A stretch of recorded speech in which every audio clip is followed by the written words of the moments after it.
아,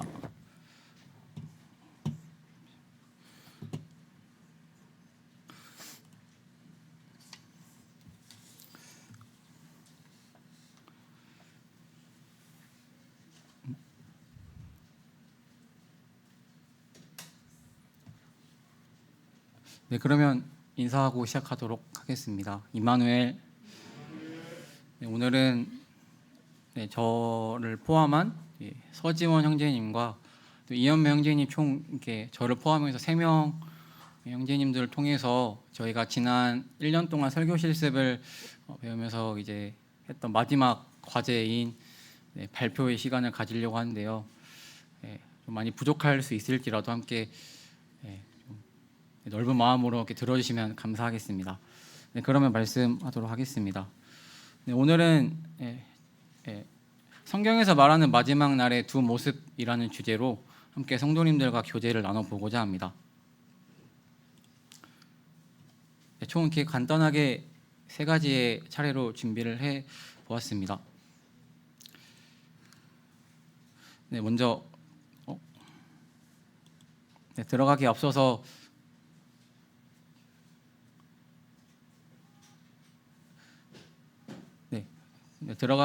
저희가 한번 이 사진을 봐보고자 하는데요.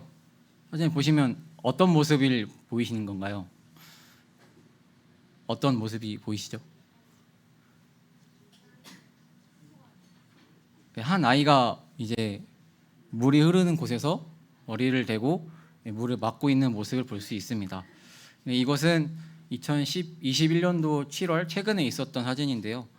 모스크바에 있는 한 어린 아이가 너무 더운 나머지 이제 이 흐르는 물에 자기 얼굴을 댔다고 합니다. 제가 최근 뉴스를 접하게 되었는데요. 뉴스를 보니 스위스의 기후학자 예리 피셔 박사가 이끄는 연구팀은 온실가스 방출이 현재처럼 높게 지속되면 앞으로 30년간 지금 21년부터 2050년까지 이전 고온 기록을 깨는 기록적 폭염이 지난 30년의 2배에서 7배에 달할 것이라는 연구 결과를 발표했다라고 합니다. 저는 이 뉴스를 보면서 또 최근에 저도 이제 일상생활하면서 너무 더웠던 기억이 드는데요. 그런 기억들과 그 뉴스들을 봤을 때 참 주님 오실 날이 얼마 남지 않았다라는 것을 생각해 보게 되었습니다. 그러면서 말세라고 하는 이 시기 가운데 과연 나는 어떠한 모습으로 주님 앞에 살아가고 있는지를 스스로 생각해 보게 되었는데요. 오늘은 이 마태복음 24장 45장에서 45절부터 51절의 내용을 토대로 함께 성경에서 말하는 마지막 날의 두 모습에 대해서 함께 교제를 나눠보고자 합니다. 마태복음 24장 45절 51절 말씀을 함께 성도님들과 교독 한번 해보도록 하겠습니다. 제가 먼저 읽겠습니다. 충성되고 지혜 있는 종이 되어 주인에게 그 집 사람들을 맡아 때를 따라 양식을 나눠줄 자가 누구냐?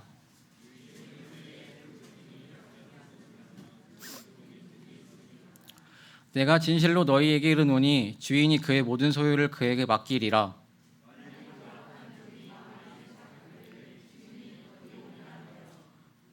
동료들을 때리며 술 친구들과 더불어 먹고 마시게 되면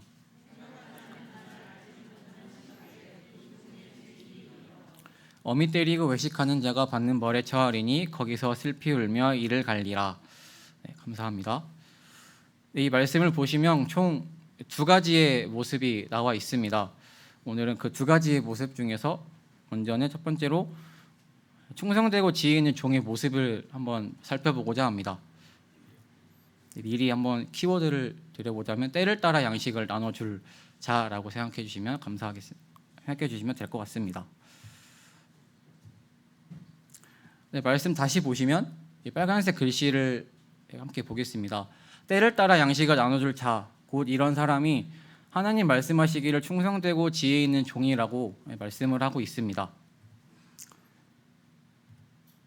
한번 이 때를 따라라는 의미에 대해서 알아보고자 하는데요. 그에 앞서서 먼저 집 사람들에 대한 의미를 함께 보고자 합니다. 앞에 있는 그 집 사람들을 맡아에서 나와 있는 집 사람들의 의미는 곧 주인이 부탁하고 간 사람들이라고 이해할 수 있습니다. 이거를 오늘날 저희들의 삶 가운데 적용해 보았을 때에 이 집사람들은 곧 저희 주변에 있는 돌봄이 필요한 사람들이라고 이해할 수가 있습니다. 그렇다면 이 집 사람들, 돌봄이 필요한 사람들을 때를 따라 양식을 나눠줄 자가 충성된 종이라고 하는데, 그 때를 따라 섬기는 것이 어떤 의미인지를 한번 보고자 하는데요. 헬라어로 이 때라는 말이 카이로스라고 합니다. 이 때라는 말이 헬라어로는 어떤 정확한 시점을 뜻한다고 나와 있는데요. 이를 통해 저희가 알 수 있는 것은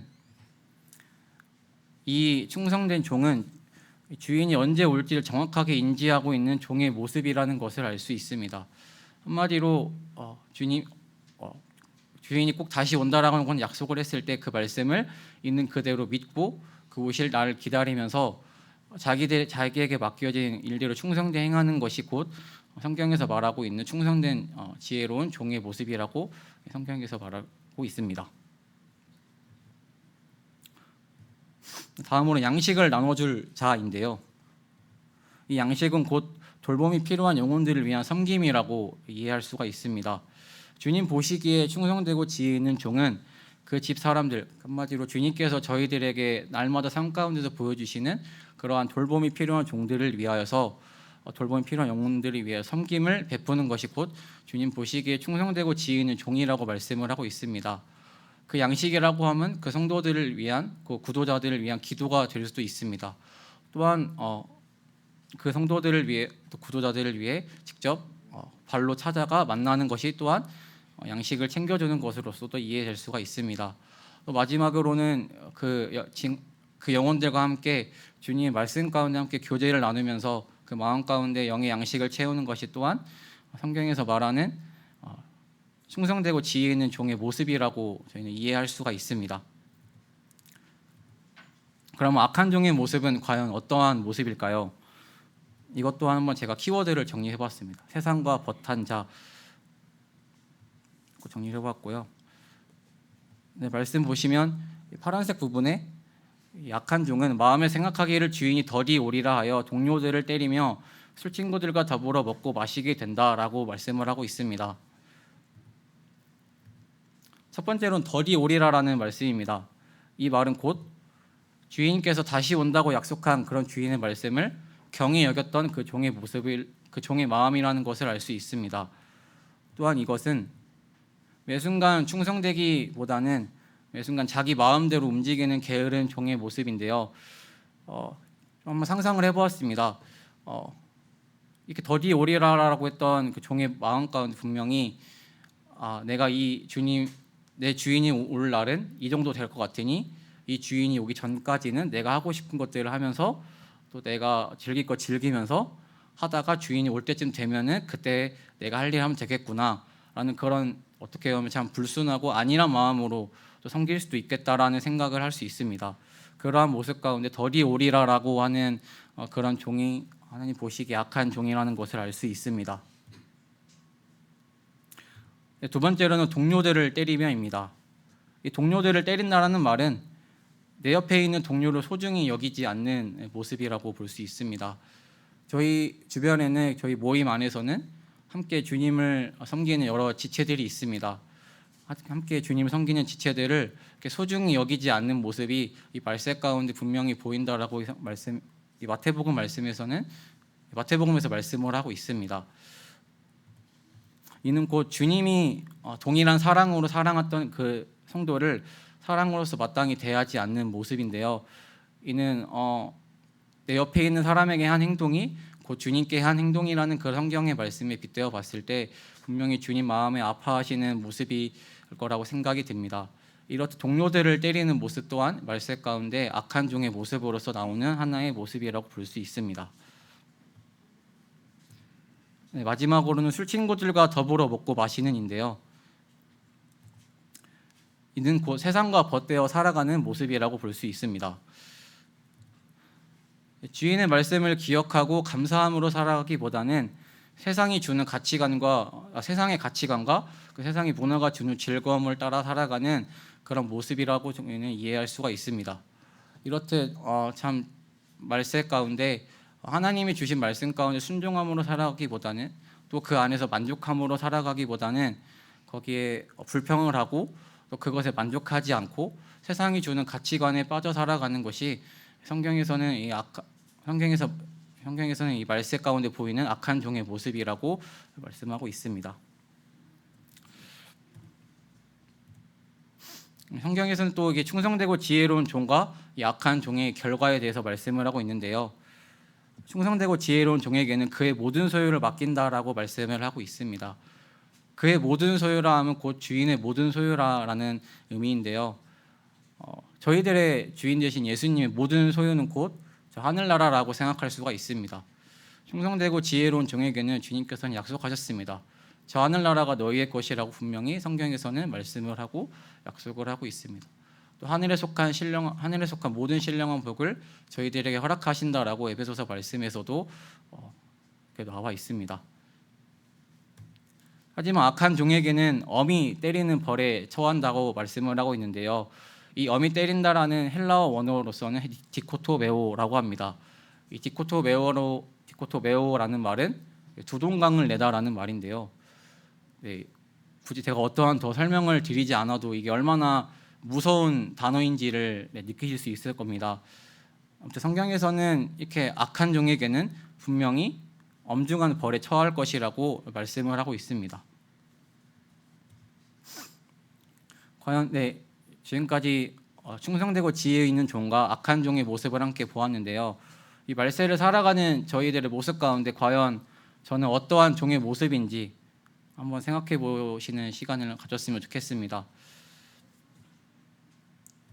먼저는 그래서 제가 한 주 동안 이 말씀을 준비하면서 저 서본택 형제는 과연 어떠한 종의 모습으로서 살아가고 있는지를 좀 생각해 보게 되었습니다.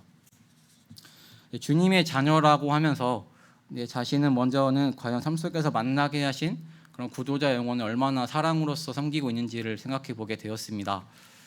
또한 내 자신은 모임 안에서 함께 섬기는 동역자들을 위해서 동역자들을 만날 때 얼마나 기도를 하고 만나며 또 어떤 말과 행동으로서 그들을 대하고 있는지를 돌이켜 보게 되었습니다. 솔직하게 고백드리기를 저는 제가 가지고 있는 모든 것들을 그러한 섬김과 돌봄을 위해 드리지 아니했던 것을 고백하게 되었습니다.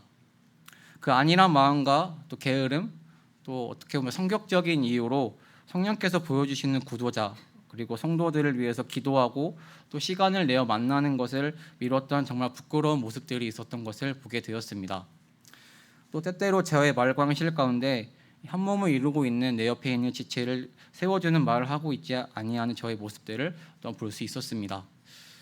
무언가 주님을 위해 섬기는 삶은 참 쉼이 없다라는 생각이 저 마음 가운데 참 자리 잡고 있었던 것을 보게 되었습니다.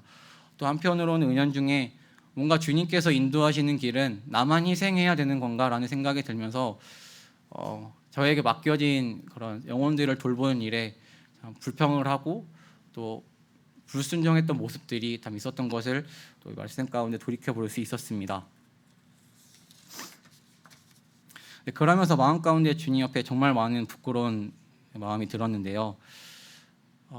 이 말씀을 또 보면서 정말 제가 예수님을 주님이라고 고백하는 사람인데 정말 주님답게 모시고 있지 않았구나라는 생각을 하게 되었습니다.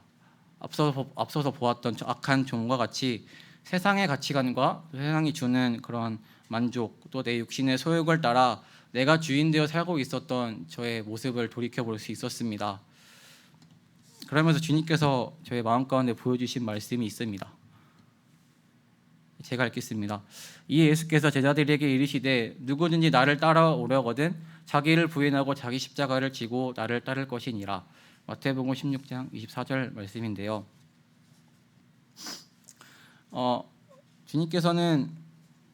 주님께서 걸어가신 길이 어떠한 길이신지를 저에게 생각해 보게 하셨습니다. 주님께서 가신 길은 자기를 부인하신 그 고난과 역경의 십자가의 길이었습니다.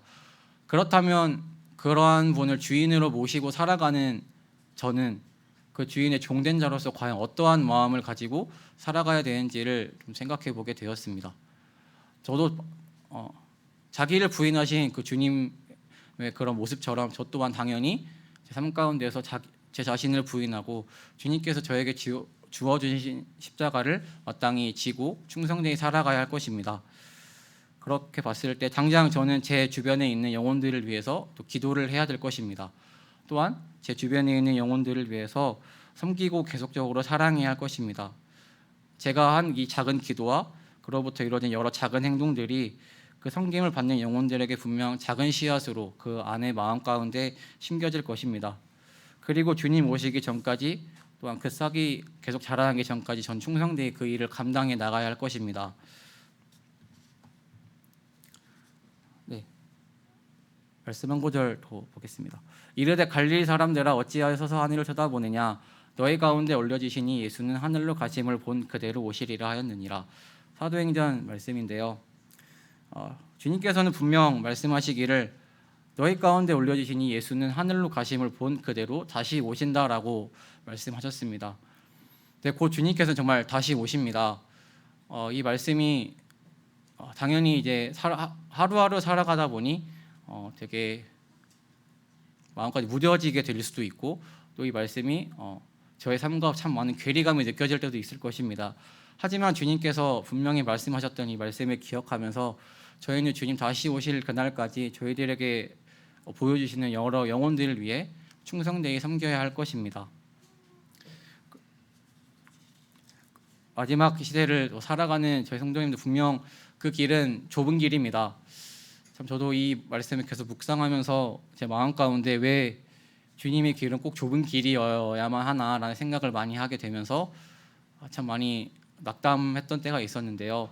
하지만 그 가운데 저의 마음 가운데 항상 주님께서 위로해 주셨고 또 그 주님께서 보내주신 여러 성도님들의 그런 응원들을 통하여서 제가 다시 이 길을 걸어갈 수 있었던 것을 또 생각해 보며 주님 오실 그날까지 저희들 각자에게 맡겨진 그런 일들을 충성되이 행하는 저희 기린노교회 성도님들이 되셨으면 좋겠습니다. 그리고 그 길을 걸어가는 과정 가운데 분명히 힘들 과정이 있을 텐데 그 힘든 과정 속에서도 주님의 도우심으로 말미암아 그 마음이 만져지고 다시 그 길을 또 열심히 걸어가시는 저희 기린노교회 성도님들이 되셨으면 좋겠습니다. 그러면 이상으로 마치고요. 제가 설교 실습을 하면서 느꼈던 점에 대해서 한번 나눠보고자 합니다. 첫 번째 설교자가 느낄 무게감인데요. 최근에 이제 제가 이게 이틀 전에 말씀을 준비하면서 자기 전에 딱 침대에 누웠는데 갑자기 설교 준비 생각을 하면서 심장이 턱 이렇게 막히는 느낌이 들었습니다. 그만큼 이 자리가 얼마나 무거운지를 생각해 얼마나 무거운 자리인지를 느끼게 되었는데요. 그러면서 앞에서 설교하시는 여러 형제님들의 수고에 대해서 생각을 해보게 되었습니다. 당연히 이 말씀을 앞에서 준비하는 사람으로서 하루하루 행실이 계속 주님 앞에서 충성되어야 되고 정직해야 되고 하나님 보시기에 점없고 흠없이 살아가야 하는 것이 마땅할 터인데 성도님들께서 아시다시피 정말 그렇게 살아가는 것이 참 힘들잖아요. 그거를 계속적으로 살아내야 되고 그 과정 가운데 내가 하는 이 말씀이 과연 성도님들의 마음 가운데 잘 전달될 수 있을지 또 이런 그런 부담감들을 안고 참 말씀을 준비하셨겠구나라는 생각을 하면서 참 말씀 준비하면서 참 머리를 숙이게 되었습니다. 그래서 참 많은 감사가 되었고요. 앞으로 설교하시는 형제님들의 영육간의 또 건강을 위해서 함께 항상 기도해야 한다는 것을 느끼게 되었습니다.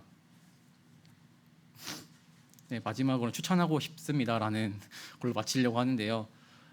저는 이제 서지원 형제가 처음에 저한테 권유를 해서 이 설교 실습 준비를 함께 듣게 되었는데요. 처음에 저도 못하겠다. 내가 이걸 하게 된다면 분명히 앞에 나가서 뭔가 말씀을 해야 될 것 같은데, 그러니까 주님께서 그렇게 시키지도 않았는데 벌써 제가 그런 걱정을 하면서 참 많이 거리낌이 있었습니다. 하지만 이렇게 1년의 시간 동안 함께 설교 실습 준비를 하면서 아까 말씀드렸던 설교하시는 형제님들의 마음에 대해서 또 생각해 볼 수 있었고, 그리고 당연히 설교를 하다 보니 만나게 된 이 말씀을 접하게 되면서 이 말씀의 무게에 대해서 다시 한번 생각해 볼 수 있는 시간을 갖게 되었습니다. 그래서 제가 느낀 이 유익을 가능한 성도님들께서는 또 시간을 내어서 함께 또 배워보시고 또 경험해 보시는 시간을 가지셨으면 좋겠습니다. 그러면 저는 이만 마치도록 하겠습니다. 감사합니다.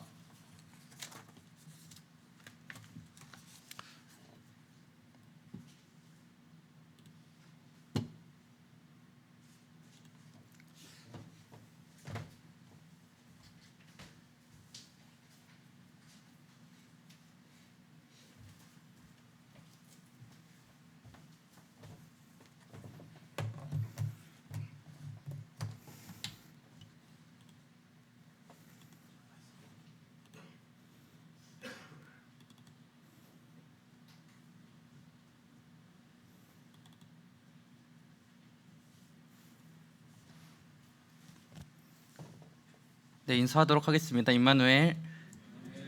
네, 저는 말씀에 앞서서 먼저 설교 준비와 실습하면서 경험한 하나님을 같이 나누기를 원합니다. 처음으로 도우신 하나님에 대해서 말씀을 드리기를 원합니다. 제가 이 설교 실습을 시작한 것이 학생부에 들어오면서 그 무엇이든 주님께서 말씀하신다면 순종을 하자라는 마음으로 들어갔기 때문에 이 설교 실습을 학생부 톡에서 받게 되었는데 이것을 거절하기에는 내 다짐과 너무 상반된 모습인 것 같다라는 생각으로 해야겠구나라는 마음이었는데 너무나 어려워 보였고 무거워 보였기 때문에 주께 이렇게 기도했습니다. 저와 같이 지금 저의 또래고 또 저와 같이 여러 가지 고민들과 또 바쁜 일상들을 살고 계시는 그 형제님 두 분께 여쭤볼 테니 그때 허락을 하신다면 저도 여기에 참여하겠습니다. 첫 번째로는 홍태림 형제님께 말씀을 드렸는데 다행히 거절하셔서 다음 분도 거절하시겠구나 라는 생각으로 서본택 형제님께 말씀을 드렸는데 앞불사 이렇게 허락을 당연히 해야겠다고 설교 실습 하겠다고 이렇게 이야기를 하셔가지고 같이 이야기함으로써 이렇게 동행하게 되었는데 사실 그 무겁고 어렵게 느껴진 이유는 입시 준비를 하고 있는 상태였고 또 학생부 일을 하고 있는 상태였고 양육부에서 그 어렵다는 연대기를 같이 그 단계를 하고 있었기 때문에 제 생각에는 너무 바빴고 너무 지친 상태였습니다. 그래서 그만하고 싶다. 이 설교 실습을 내가 언제까지 할 수 있을까라는 여러 번 고비들이 왔었고 하지만 그 가운데서 주님은 그때마다 하나하나씩 해결할 수 있는 지혜와 힘을 주셨고 또 여기까지 인도하셨습니다. 그래서 성도님들과 이렇게 나눌 수 있게 되었습니다. 두 번째로는 위로의 하나님에 대해서 나누기를 원합니다. 설교 실습을 하면서 제가 맡은 주제들이 유독 이러한 위로와 힘 대신 하나님과 관련된 말씀들이었는데 어쩌면 그 주제들 덕분에 제가 그것을 준비하면서 여기까지 올 수 있는 원동력이 되지 않았을까라는 생각이 들었습니다. 가장 지쳐 있었고 무너져 있었을 때 아무런 소망도 보이지 않았을 때 제가 이 주제들을 맡으면서 주님께서 저를 위로하시고 여기까지 인도하셨습니다. 마지막으로 나를 낮추시고 받아주신 하나님에 대해서 말씀드리기 원합니다. 사실 처음 할 때는 자신감이 되게 넘쳤습니다. 이렇게 앞에서 하는 것도 아니라고 들었었고 그냥 또래끼리 이렇게 모여서 같이 설교시 공부를 하고 발표하는 거면은 그래도 떨지 않고 앞에서 잘 이야기할 수 있겠다. 나도 아버지 피를 물려받았는데 내가 못할까 이런 교만한 마음으로 그 자리에 참여를 하게 되었는데 그 참여하는 순간부터 주님께서 저의 자아를 깨부셔주셨습니다. 그러면서 주님의 일은 그 어떤 것도 내가 할 수 있는 것이 없구나. 주님께서 허락하시지 않는다면 주님께서 도와주시지 않는다면 할 수 있는 게 없구나 라는 생각을 가지게 되었고 또 너무나도 절망적이고 어렵고 힘들었을 때는 주님께서 앞서 이야기했듯이 계속해서 지혜를 주심으로써 나아가는 방법을 알려주심으로써 저를 다시 세워주셨고 이 낮은 자를 사용하여 주셨습니다. 설교 실습을 하면서 단순히 설교에 대해서 배운다 이렇게 말하는 거에 대해서 또 원고를 쓰는 거에 대해서 배운다라고 생각하지는 않습니다. 그 주제를 맡음으로써 제가 앞서 말했듯이 하나님을 더욱더 경험할 수 있고 또 이제 한 달에 몇 번씩 주제를 맡아야 하기 때문에 어쩔 수 없이 주님과 관계가 좋지 않든 어떤 상황에 있든 주님께 나아가야 하고 주님께 물어야 하기 때문에 주님과 더 친밀해질 수 있는 시간이 될 수 있다고 말씀드리고 싶습니다. 그래서 꼭 많은 성도님들께 2기로 참여하시기를 권유드리고 또 저와 같이 또래 형제 자매님들 더욱더 드리도록 하겠습니다. 그럼 이어서 준비한 말씀을 나누도록 하겠습니다. 제가 준비한 말씀은 막달라 마리아와 함께하는 친밀한 순간에 대한 말씀인데요. 제가 여러 주제들을 준비를 했지만 그 가운데에서도 제게 가장 큰 힘이 되고 위로가 됐던 말씀입니다. 네, 오늘의 본문 말씀은 요한복음 20장 1절부터 16절이고요. 요한복음 20장 1절부터 10절은 제가 한 절 읽고 성도님들이 한 절 읽고 이런 방식으로 진행하고 11절부터 16절은 제가 읽으면서 말씀을 나누도록 하겠습니다. 1절 안식 후 첫날 일찍이 아직 어두울 때 막달라 마리아가 무덤에 와서 돌이 무덤에서 옮겨진 것을 보고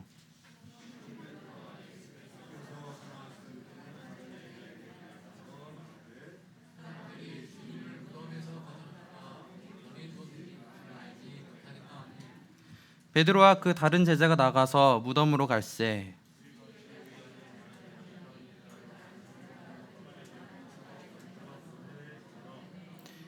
그부려 세마포 놓인 것을 보았으나 들어가진 아니하였더니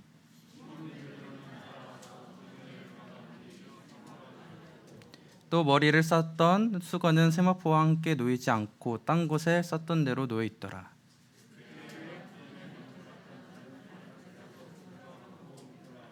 그들은 성경에 그가 죽은 자 가운데서 다시 살아나야 하리라 하신 말씀을 아직 알지 못하더라.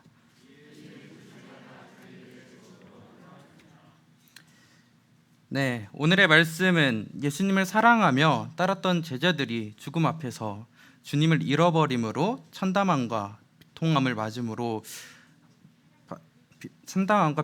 마주하는 상황에서 시작됩니다. 그 막달라 마리아와 몇몇 다른 제자들이 예수님을 기리는 마음으로 예수님의 무덤에 찾아갑니다. 그들이 무덤을 다시 찾아갈 때 돌이 옮겨진 것을 보게 되고 죽음으로써 이미 참담함을 마주했던 그들에게 남은 단 하나, 예수님의 시체까지 그들은 잃어버리게 된 것을 깨닫게 됩니다. 그들은 다른 제자들에게 말하면 답을 얻을 수 있지 않을까 하는 마음으로 빠르게 달려가 말합니다. 예수님의 시체가 없어졌어요. 사라졌습니다. 그 말을 들은 베드로와 다른 제자가 달려가 확인합니다. 하지만 확인을 했음에도 그들의 힘으로써 해결할 수 있는 것은 없었고 9절에 보면 그들은 주님의 부활하심도 깨닫지 못했던 상황이었기에 더욱더 큰 참담함을 가지고 집에 돌아갑니다. 그들의 소망이 되었던 예수님, 그 예수님의 모든 것을 잃어버렸을 때 그들은 어떤 마음이었을까요? 말씀은 막달라 마리아로 초점을 맞춰져 갑니다. 막달라 마리아, 그녀는 누구였습니까? 마가복음 16장 9절에 예수께서 안식 후 첫날 이른 아침에 살아나신 후 전에 7 귀신을 쫓아내어 주신 막달라 마리아에게 먼저 보이시니 그는 귀신 들린 자였습니다. 그 누구한테도 사랑받지 못했고 모두가 피해 있던 존재였습니다. 하지만 그러한 그녀에게 딱 한 분, 예수님께서 그녀의 손을 잡아주었고 귀신을 쫓아내 주셨습니다. 그녀도 그런 예수님을 사랑했습니다. 그래서 예수님을 기리는 마음으로 무덤을 찾아갔고 하지만 무덤의 시신은 어찌된 영문인지 사라졌고 혹시나 하는 마음으로 제자들에게 찾아가 시신이 없어짐을 말했지만 위로조차 주지 못한 채 다른 제자들은 떠나갑니다. 11절 제가 계속해서 읽도록 하겠습니다. 마리아는 무덤 밖에 서서 울고 있더니 울면서 구부려 무덤 안을 들여다보니 흰 옷 입은 두 천사가 예수의 시체 뉘던 곳에 하나는 머리편에 하나는 발편에 앉았더라. 막달라 마리아의 마음은 더 공허해졌을 것입니다. 날 유일하게 사랑해 주었던 예수님은 이제 내게 없구나. 더 확실하게 깨닫고 서서 울고 있다라고 성경에는 말하고 있습니다. 성경 원어에는 클라리오, 울부짖고라고 말하고 있습니다. 울부짖다라는 뜻은 무엇입니까? 그냥 우는 정도가 아니라 소리쳐 괴로워서 그렇게 울었다라고 표현하고 있습니다. 막달라 마리아에게 이제 더 이상 남아있는 소망과 희망은 없었습니다. 그 어떤 것도 보이지 않았습니다. 그때에 예수님께서는 천사를 통해 나타내시며 말을 건네십니다. 13절 천사들이 이르되 여자여 어찌하여 우느냐 이르되 사람들이 내 주님을 옮겼다가 어디 두었는지 내가 알지 못함이니이다. 천사를 통해서 예수님께서 막달라 마리아에게 말을 건네십니다. 여자여 어찌하여 우느냐. 하지만 막달라 마리아는 그게 예수님임을 깨닫지 못하고 계속해서 시체를 찾습니다. 14절, 이 말을 하고 뒤로 돌이켜 예수께서 서 계신 것을 보았으나 예수이신 줄을 알지 못하더라.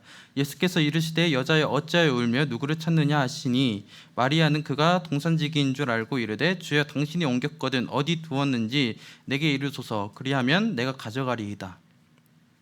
예수님께서 이번에는 직접 나타나십니다. 하지만 막달라 마리아는 이번에도 깨닫지 못하고 계속해서 시체를 찾습니다.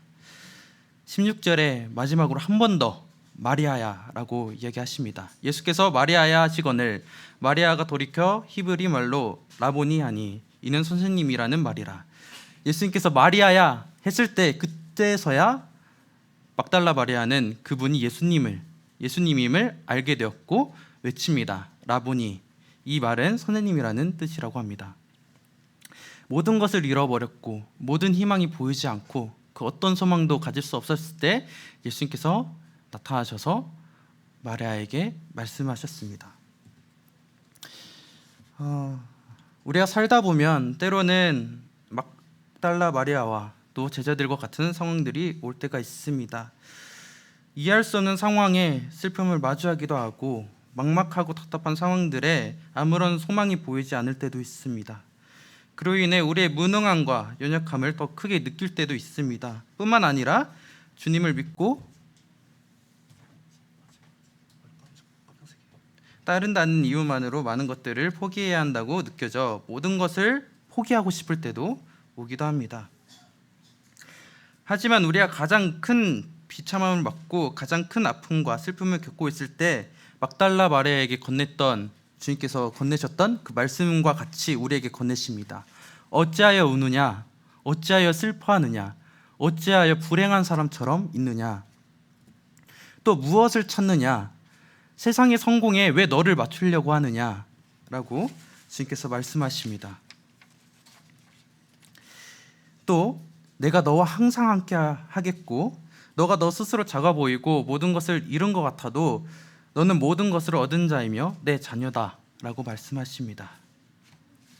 마지막으로 같이 고린도후서 6장 9절부터 10절을 읽기 원합니다. 시작. 무명한 자 같으나 유명한 자요 죽은 자 같으나 보라 우리가 살아있고 징계를 받는 자 같으나 죽임을 당하지 아니하고 근심하는 자 같으나 항상 기뻐하고 가난한 자 같으나 많은 사람을 보유하게 하고 아무것도 없는 자 같으나 모든 것을 가진 자로다. 이 말씀대로 우리의 소망은 변하지 않는 주님께 있기 때문에 무명한 자 같으나 유명하고 죽은 자 같으나 우리가 살아있고 징계를 받는 자 같으나 죽임을 당하지 아니하고 근심하는 자 같으나 항상 기뻐하고 가난한 자 같으나 많은 사람을 부유하게 하고 아무것도 없는 자 같으나 모든 것을 가진 자입니다. 성도님들 각각의 삶의 무게가 얼마나 큰지 연약하고 작은 저로서는 다 이해할 수 없지만 그럼에도 확실한 것은 우리가 그 어느 곳에 있든지 어느 시기에 있든지 어느 공간에 있든지 우리의 소망 대신 예수님 바라볼 때 우리는 다시 기뻐할 수 있고 우리의 소망을 다시 찾을 수 있고 참된 만족과 기쁨을 누리면서 살 수 있다는 것입니다. 그럼으로써 막달라 마리아와 같이 울부짖다가도 다시 일어나서 주님을 의지함으로써 살아갈 수 있다고 말하고 있습니다. 성도 여러분, 보이지 않아도 우리 소망을 절대 놓치지 맙시다. 그리고 오직 주님만을 바라보았으면 좋겠습니다. 또 그렇게 되시기를 저는 간절히 기도하도록 하겠습니다. 그럼 이상으로 모든 말씀을 마치도록 하겠습니다. 감사합니다.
네, 성도님들 인사드리겠습니다. 임마누엘. 요즘은 코로나가 이제 계속 진행되고 있는 상태에서 형제 자매님들은 이제 어떻게 개인적인 시간도 많아지고 이제 가족들 간의 시간도 이제 늘어났을 거라고 이제 생각이 되는데 어떻게 개인 시간이 늘어나면서 개인적인 기도 시간도 혹시 함께 늘어나신 성도님 계신가요? 개인적으로는 코로나 전에도 이게 원래 밖으로 돌아다니지 않는 성격을 핑계대고 저는 기도 시간이 늘어나지 않은 것 같습니다. 오늘은 기도라는 주제로 함께 얘기를 나눠보고자 합니다. 말씀 기도라는 주제로 이제 말씀을 준비하면서 흔히 말하는 기도의 사람이라는 믿음의 선배님들을 한번 조사를 해봤습니다. 누군지 아시나요? 네, 저 백화점 왕으로 유명하신 분이죠. 존 워너메이커라고 미국에서 이제 백화점을 이제 처음 시작한 분으로 알고 있는데 이분은 기도를 열심히 했다고 하죠. 그래서 매일 1시간씩 기본적으로 하고 조금 바쁠 때는 2시간씩 하고 진짜 너무나도 바쁠 때는 3시간씩 이제 기도를 했다고 하십니다. 또 기도의 사람, 또 기도의 선지자라고 불렸던 이제 E.M. 바운즈라는 또 형제님이 계십니다. 이 형제님은 100년간 이제 그리스도인들을 무릎 꿇게 했던 정말 기도의 사람, 기도의 선지자라는 별명에 걸맞는 형제님이셨습니다. 이분은 새벽 4시에 일어나서 3시간 동안 기도를 하지 않으면은 그 하루를 시작하지 않았다고 합니다. 대단한 분이시죠. 또 이분은 다들 아시죠?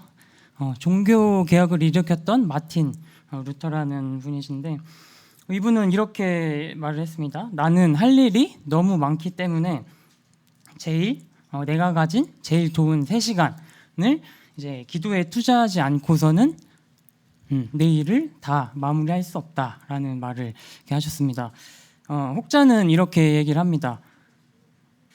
종교 개혁은 기도 때문에 일어났다. 그래서 마틴 루터의 이 기도 습관 때문에 일어났음을 저희들이 또 역사적인 사실을 통해서 볼 수 있습니다. 오늘은 이제 겟세마네에서의 기도, 예수님이 겟세마네에서 그 십자가에 달리기 전에 하셨던 그 본문 말씀 마가복음 14장 32절부터 42절 말씀을 통해서 예수님의 기도에 대해서 한번 말씀을 함께 나눠보도록 하겠습니다. 먼저 예수님의 생애는 순종과 기도의 연속이셨습니다. 예수님은 하나님 말씀에 이게 순종하기 위해서 이 땅에 오시고 또 성령에 이끌려 광야에서 또 시험을 받으시고 또 여러 가지 예언을 성취하기 위해서 죄인과 함께 하시고 병자들을 만지시고 그러한 감히 신으로서는 하지 못할 해서는 안 될 그런 일들을 하셨습니다. 또한 복음 전도에 힘을 쓰셨습니다. 제자들을 양성하시고 그 하나님께서 그 인류에게 주신 가장 큰 그 선물을 계속해서 끊임없이 이제 사람들에게 전파를 하셨습니다. 궁극적으로 이제 십자가 구속 사역을 이루셨습니다. 그러지 않으셔야 할 분이 그 엄청난 고통과 이제 모욕과 수치 당하면서까지 하나님 말씀에 순종하시기 위해서 이러한 것들을 행하셨음을 저희들이 보게 되고 또 예수님의 생애는 기도의 연속이셨습니다. 기적을 행하실 때마다 또 기적을 행하는 와중에 바쁘실 때 시간을 내서 틈틈이 기도를 하시고 또 때로는 한적한 곳에 가셔서 하나님과 교제하시고 때로는 밤이 새도록 기도를 하시고 때로는 아침 일찍 해가 뜨기 전에 아직 어두울 때 기도를 하신 모습을 저희들이 볼 수 있고, 또 마지막으로 십자가에서 그 십자가 못 박히시기 전에 마지막 그 겟세마네 기도에서는 정말 힘쓰고 애써 더욱 더 간절히 기도했다고 합니다. 히브리서 기자는 이렇게 기록을 하고 있습니다. 예수님이 정말 비통하고 또 눈물로써 기도하셨을 때가 이 겟세마네 기도 때 그렇게 하셨다고 이렇게 나와 있는데, 예수님께서 이러한 기도와 순종의 삶을 통해서 마지막 기도를 하나님께 드리셨습니다. 아빠 아버지여, 아버지께서 모든 것이 가능하오니 이 잔을 내게서 옮기시옵소서. 그러나 나의 원대로 하지 마시옵고 아버지의 원대로 하옵소서. 예수님의 기도에서 저희들이 알 수 있는 것은 예수님은 하나님의 능력을, 전능하심을 인정하셨습니다. 전능하심을 믿었습니다. 또한 그 믿는 것에 그치지 않고 하나님의 주권, 모든 것을 가능케 하시고 모든 것을 주관하시는 하나님의 주권을 인정하셨습니다. 또한 간구를 하셨습니다. 예수님께서 이 똑같은 기도 내용으로 몇 번을 하셨다고 기록이 돼 있죠?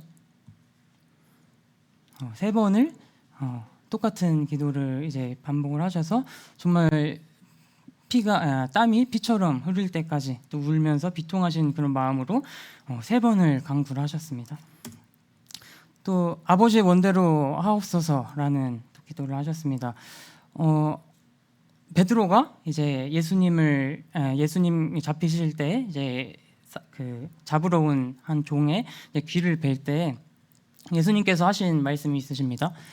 내가 아버지께 말씀을 드려서 12군단이 되는 천사들을 보내셔서 이들을 이렇게 할 수 있지 않겠냐라는, 예수님은 이게 정말 그 능력이 있으시고 또 아버지께 이렇게 당당히 이제 이런 것을 구할 수 있는 분이셨음을 저희가 알 수 있습니다.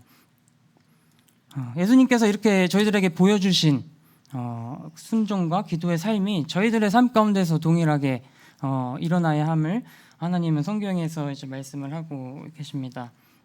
하나님, 우리가 하나님의 뜻에 순종하기를 원하시고 또 저희들에게는 그 순종할 수 있는 능력과 또 힘과 또 마음이 없기 때문에 저희들은 그러한 순종할 수 있는 능력을 저희들 하나님께 기도함으로써 간구함으로써 통해 얻을 수 있음을 성경은 말씀하고 계십니다.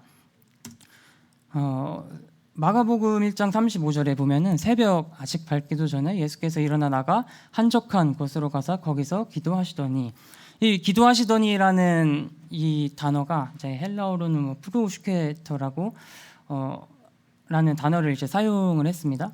이 프로슈케터라는 단어의 시제는 이제 미완료 시제라고, 이제 아직 완료되지 않은, 과거에도 그래왔고 현재도 그러고 이제 미래에도 계속해서 할 그런 습관적인 의미를 나타내는 단어인데, 예수님께서 이제 습관적으로 기도하셨음을 단지 그 일회성에 그치고 단지 어떤 사건이 있을 때만 기도를 하신 분이 아니시고 계속해서 끊임없이 정말 습관적으로 기도를 할 수 있었음을 저희들이 볼 수 있습니다. 예수님의 기도를 이제 묵상을 하고 생각을 이제 해보면서 말씀을 준비를 해보면서 구약의 한 인물이 생각이 났습니다. 바로 하나님의 마음에 합한 자라는 그런 별칭을 얻은 다윗인데, 하나님의 마음에 합하려면 어떻게 해야 되죠? 마음에 합했다는 것은 이제 내가 상대방의 마음을 알고 상대방도 나의 마음을 알 때 이제 서로 마음이 합했다, 이런 의미로 이제 받아들일 수 있는데, 다윗은 하나님의 마음을 알기 위해서 계속해서 기도를 했습니다. 그 기도가 어디 나와 있는지 혹시 아십니까? 예, 시편에 이제 나와 있습니다.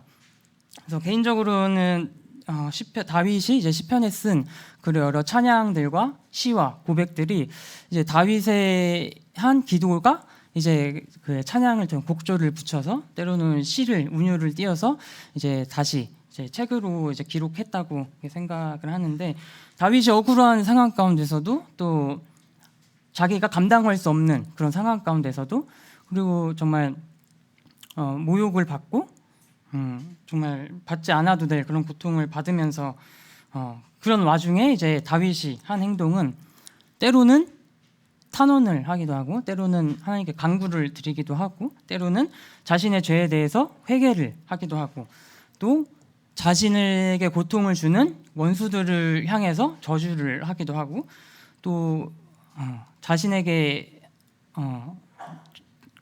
잘못을 한 사람들을 용서하는 그런 기도까지 하는 모습을 저희들은 시편 가운데서 볼 수 있습니다. 다윗은 이렇듯이 계속해서 모든 사건과 모든 일과 자신의 생각과 마음을 하나님께 끊임없이 아뢰는 이런 습관을 가졌음을 저희들이 시편에서 볼 수 있습니다.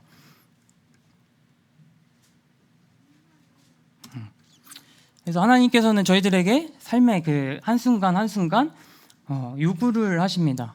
순종하기를, 하나님의 뜻에 순종을 하기 원하시고, 또 하나님께 계속해서 습관적으로 기도를 하시면서 이제 하나님의 뜻을 알아가고, 또 하나님도 우리에게 그 뜻을 나타낼 수 있도록, 저희들의 마음을 합할 수 있도록 계속해서 이제 기도를 이렇게 요구를 하십니다.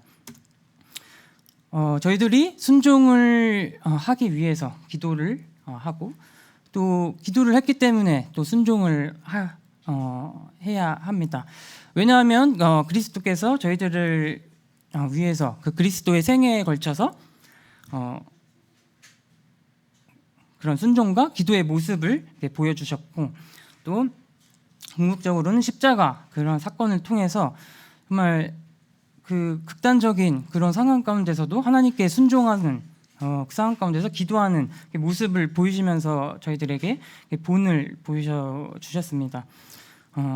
정말 이러한 습관적인 기도와 또 기도를 통한 순종이 저희들의 삶 속에서 정말 예수님이 그 십자가에 달리시는 그 결정적인 그 순간, 그 저희들의 삶 속에서도 그런 저희들이 감당하기 힘든, 감당할 수 없는, 또 저희들이 힘으로는 도저히 해결할 수 없는 그러한 결정적인 순간에서 주님이 하셨던 자기 부인의 기도, 또 하나님의 뜻을 구하는 기도, 그런 기도를 할 수 있게 됨을 저희들이 보게 되고, 그런 순종과 기도들이 저희 하나님의 뜻을 바라보고 또 순종하고 이행하기 위한 작은 발걸음들이 아닌가 하는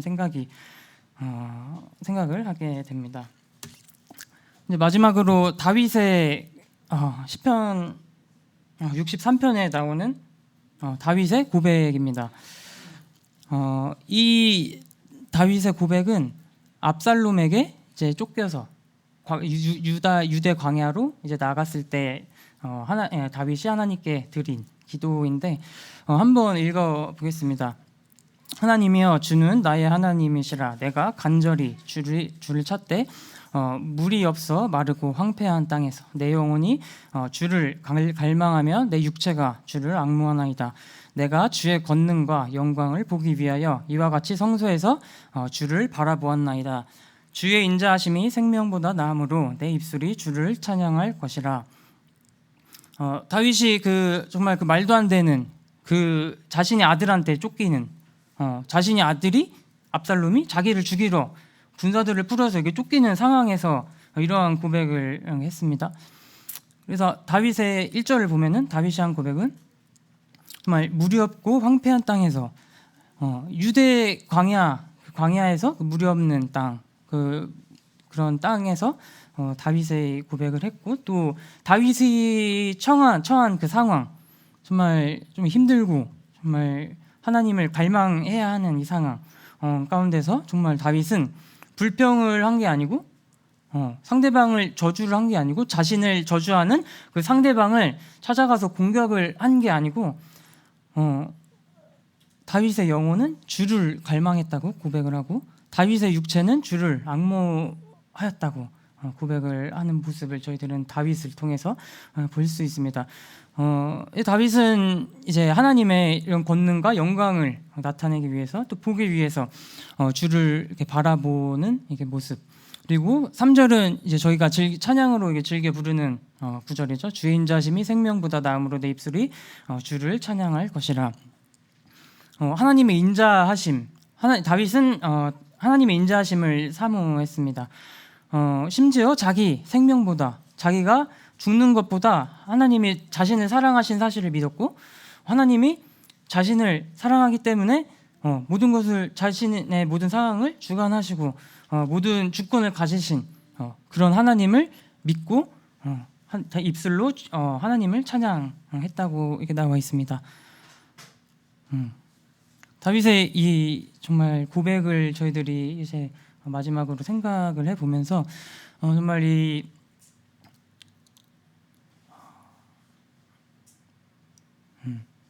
하나님을 좀 가까이 하기 힘든 이 상황 가운데서 또 모이기 이런 힘든 상황 가운데서 저희들의 어떻게 할 수 없는 이 코로나 같은 이런 상황 가운데서 저희들이 정말 하나님의 저희들을 사랑하시는 그런 사실을 믿고 저희들이 하나님께서 온전히 저희들의 삶과 미래와 모든 상황을 주관하실 그것을 저희들이 믿고 또 모든 사실에 감사하고 기도하는 마음으로 정말 주님께서 성경을 통해서 저희들에게 하신 말씀을 순종하고 또 기도를 통해서 그 순종하는 능력을 저희들이 얻을 수 있기를 간절히 기도하는 마음이 있습니다. 네, 말씀은 여기까지 준비를 했고 저도 설교 실습을 하면서 느낀 점 소감을 잠깐 이렇게 말씀드리면 첫 번째는 이제 설교를 준비하면서 되게 고려해야 할 부분이 많다는 것을 배웠습니다. 시간에서부터 그 시간 가운데서 뭐 서론, 본론, 결론, 또 본론은 뭐 몇 분으로 구성을 해야 되고 또 어떻게 하면은 청중의 주의를 끌까? 또 어떻게 하면은 이 말씀을 통해서 이제 성도 형제 자매님들이 그 삶 속에서 이런 하나님의 말씀들을 표출할 수 있을지 그런 결론을 어떻게 맺을지 이런 부분에 대해서 정말 많이 배웠고 또 제스처나 또 이런 그 표정이나 이런 부분에 대해서 이제 많이 배운 것 같고 이제 두 번째는 이제 정말 감사가 되는 게 이게 비록 설교 실습이고 이제 설교에 대해서 배우는 시간이고 또 10분이라는 짧은 시간 동안 이제 준비하는 설교 이런 실습을 하게 되었는데 그 이제 일주일 정도간 이게 시간을 갖고 이제 준비를 하면서 준비하지 않는 일주일보다 준비한 일주일 가운데서 정말 하나님을 더욱더 찾게 되고 또 내 행동 거지 또 생각과 마음을 말씀을 전하는 자로서 정말 매우 조심하게 되고 또 그 말씀을 살아내려고 하는 그런 마음들 생각들을 가지게 된 것 같습니다. 그러니까 하나님의 말씀을 전하는 자로서 정말 그 삶에서 이제 그 말씀을 나타내야 정말 그 말씀이 듣는 청중들로 하여금 정말 바르게 들을 수 있고 그 성도 형제님들이 받아들일 때 정말 어려움 없이 받아들일 수 있는 그러한 모습을 볼 때 정말 하나님의 말씀을 가까이함이 내게 복이라고 하는 그 고백을 정말 마음으로 경험하고 느낄 수 있었던 시간이었던 것 같습니다. 예, 이상입니다. 감사합니다.